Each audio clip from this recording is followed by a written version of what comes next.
And welcome back. Flagstaff is known for many things, with so many local microbreweries popping up, such as Wanderlust, Mother Road, and Historic Brewing Company, just to name a few. Flagstaff is gaining notoriety as a beer lover's paradise. For this week's At the Table, Emani Payne went to one local brewery to get an idea of how beer is made and what the process entails.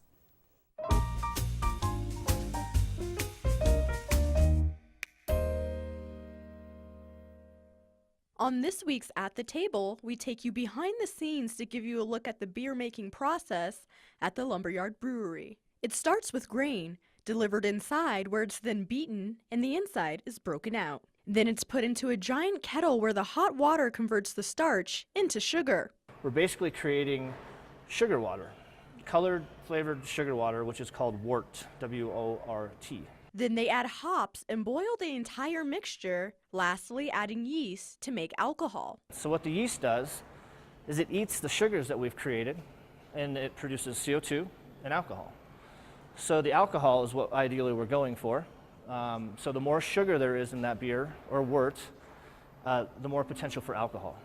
Grabbing a beer only takes a few minutes and just a few more to drink one. But the process behind making beer can take up to a month. They remove the yeast and then it's time to carbonate.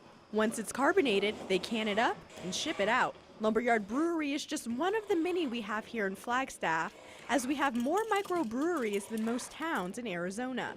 For today's At the Table, I'm Emani Payne.